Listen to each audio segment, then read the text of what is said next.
বন্ধুরা আমি এসে পড়েছি আমার মায়ের রান্নাঘর।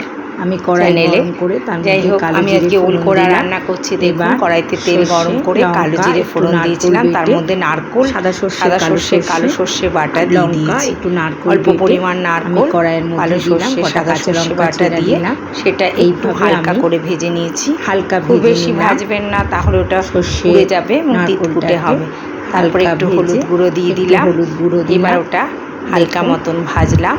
এবার আমি হলুদ গুঁড়ো দেওয়ার পরে যেটা ওল ডাঁটা বলা হয়, বেশি আঁচে দেবেন না, বাজারে গিয়ে বলবেন এই ওল ডাঁটাগুলো আমি যেটা ভাপ দিয়ে রেখেছিলাম একটু কড়াইতে নুন দিয়ে, সেটাকে আমি চিপে রসটাকে ফেলে দিয়ে আমি কড়াইয়ের চিপে রসটাকে ফেলে দিয়ে আমি জল চিপে কড়াইয়ের মধ্যে দিচ্ছি, দিয়ে দিলাম। ওল ডাঁটার এবারে এটা আমি খুব সুন্দর খেতে হয়, হালকা করে ভাজা ভাজা করতে ভালো লাগে।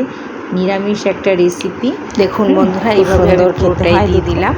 এইবারে কোড়াটা আমি ওল ডাঁটাটাকে ওলের ডাঁটা বলা হয়, জল চিপে চিপে দিতে লাগলাম, আর খুব টেস্টি, খেতে খুব ভালো লাগে। দেখুন ভাজা হয়ে যাচ্ছে। এইভাবে আমি পুরো ওল ডাঁটাটা দিয়ে দিলাম। ভাজা হয়ে গেল, জলটা একটু চিপে দেবেন, তাহলে গলাটা জল চিপে চিপে ফেলে উঠবে না।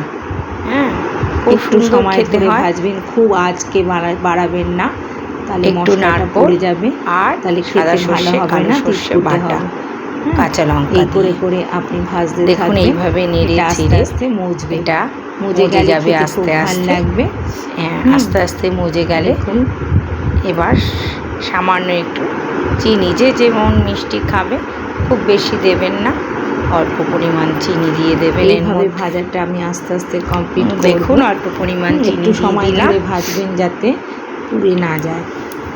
এইবারে আমি একটুখানি এর মধ্যে চিনি দিয়ে দেবো, যে যেমন পরিমাণ মিষ্টি খাবে সে তেমন পরিমাণ দেবে। একটু ভাজা ভাজা হবে, নাহলে জলটা যাতে না থাকে, দিতেই হবে। চিনি দিয়ে দিয়েছি, মিষ্টি দিলাম। এবার একটু চিনিটা মিষ্টি রসটা টেনে নেবে, এর সেই রসটা শুকিয়ে রসটা আস্তে আস্তে ওলকোড়াতে টেনে নেবে, এটা একটু নাড়তে খেতে সুন্দর লাগবে। এটা একটা নিরামিষ রেসিপি, মিষ্টি রস খেতে খুব ভালো হয় বন্ধুরা, আপনারা খেয়ে দেখবেন। এই ওলকোড়ার রেসিপিটা আজকে আমার ওল ডাঁটা রেসিপি কমপ্লিট হলো। ভালো লাগলে সাবস্ক্রাইব করবেন, কমেন্ট করবেন। ধন্যবাদ বন্ধুরা।